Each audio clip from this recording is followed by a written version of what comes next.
Travis got out of the house this weekend when he went to the Kentucky Derby. How about this? The Derby. I'm a Derby guy now, man. Dude, did you never So go to much college with us? You never went with us? No. Oh. I think you went earlier on. I don't think you did it by the time I got there. No, I went all three. I went 3 years in a row, brother.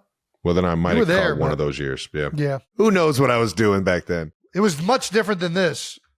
I did not look this dapper. When we were at Cincinnati, it was mostly O-linemen. I think that's why you probably didn't go. It was like all the O-linemen would get together. We'd stay at a motel somewhere in the Louisville area where 5 of us would sleep in one room. Yeah. We'd get up, drink early times whiskey, and then we'd buy a $40 infield ticket. Drinking whiskey in bourbon country? Dude.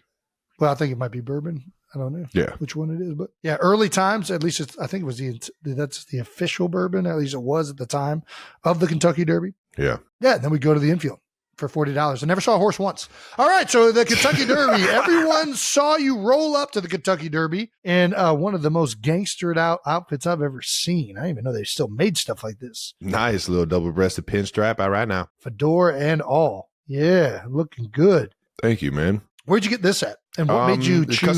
Custom suit for my guy, Patrick Christopher. In order to make suits, you got to have a name like Christopher or something like that. You can't just have, never mind, Tom Ford. I know him as Patrick, and he's a great dude. Ex-Hooper turned. Great suit maker. Yeah, now he makes great suits. Very dapper. I got a bunch of them. This was one of them, man. Shout out to Pat for hooking it up, dog. Can he do like the Peaky Blinders style? Oh, he can do I would love to do fucking Blinders. any of it. He can do any of it. He can work with tweed. Yeah. He can work with tweed. You're saying that right now. Christopher can work in tweed. Yes. All right. We'll find out. Be honest. Were you the most styling and profiling motherfucker in the Derby? I was just up there having a fucking blast. And shout out to the Zolden family from Youngstown, Ohio, man. My guys, Bruce, Alex, Zolden, the entire family. They've been ingrained in the Derby for, I believe, over 30 years now. And for it to be the 150th Derby, there's a whole new setup around the track for fan engagement and like kind of like just a really dope experience. And the Zoldens, rightfully so, are treated like royalty around there. They had a horse that won it, I believe, back in either 2011 or 2012 named Magic Kingdom. Magic Kingdom came out there and won that thing. So it's funny. We were just at the Magic Kingdom with the Zoldens. How about that? Right now, there we go.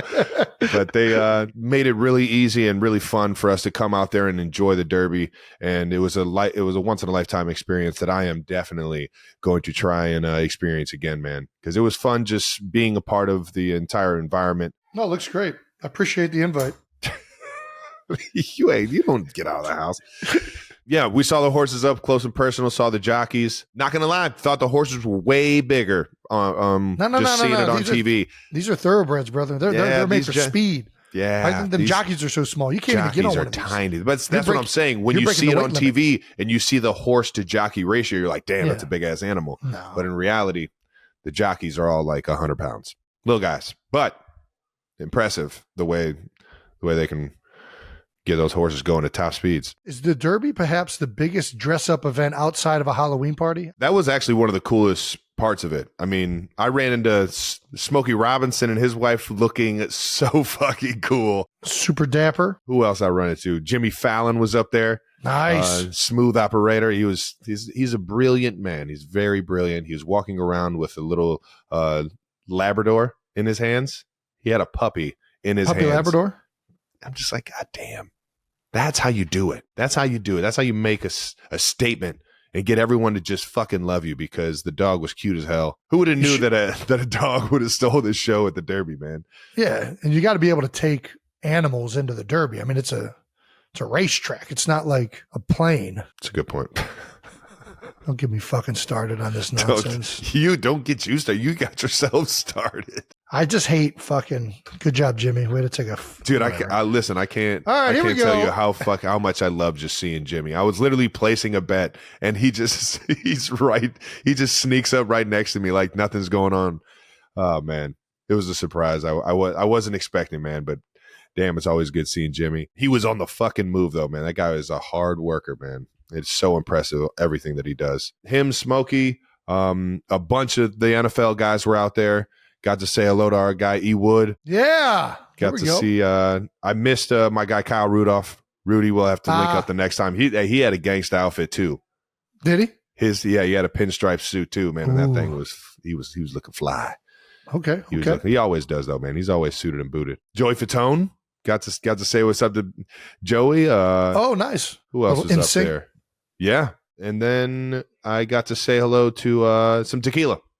And I got shamed for not drinking bourbon out there. It's not my forte. Yeah. So you've never been in the infield? No, but I did see the infield. That was crazy. I actually, you know who else I saw? Louisville's own, Kentucky's finest, Jack Harlow. Oh, nice. He's such a good dude, man. Him and his family are up there. I think they're pretty much ingrained in the entire race as well.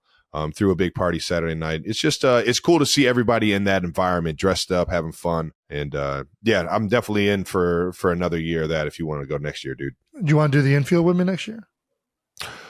Yeah, I'd love to fucking experience it. Yeah.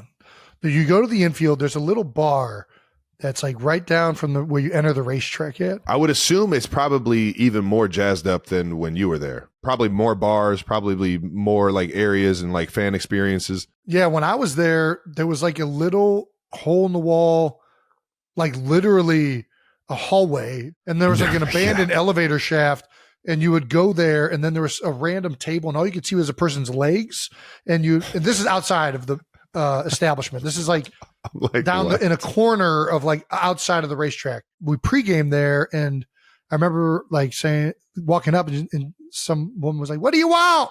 And I'm like, "Do you guys have any beers?"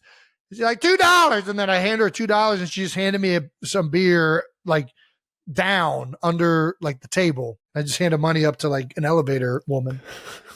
I don't really know what was happening or what it was called. It sounds like a fucking shady, like they had like a whole concert at the place after the Derby too. And there's a trailer park connected to it, or at least there was. Like, so there'd be a bunch of trailers parked, and then there's a whole like trailer concert right afterwards. Yeah, that's sweet. They made it look fun in the infield. I'm telling you, they do it right out there, man. Especially if it rains. The one year it rained, and everybody just collectively decided to create like a big ring in the infield, and everybody just started mud wrestling, and you would just watch. What the fuck? I'm telling you, dude, it's a different experience. I see all these hats, and I'm like, yo. I want to see some mud wrestling. The Derby has a tale of two worlds. It really is. It really is. You can enjoy that thing multiple ways. I'll tell you what though, I was a nose away from winning that fucking thing, dude. So there was like a photo finish at the end. I'm looking at it right now. It was three horses. Did you have 11 or 2? I had 11. I had a little bit on 2. And you put 11 to win. You put 11 to win, not to place or show. Place as the winner, but yeah. Do you do a trifecta at all? Do any trifecta? No, bets? I was a beginner. I didn't get too far into that. I just wanted to fucking put the money that I brought in there and throw down on like one horse and just get fucking pumped if that thing was even close. And sure enough, coming around that corner, you see that thing fucking go.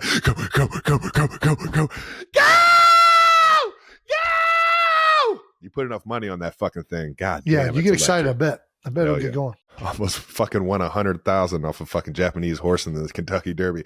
Do you think America would have shamed me for that? I'm shaming you right now. You bet on a Japanese horse? Forever young. What was the name of the horse? Forever young. Forever young.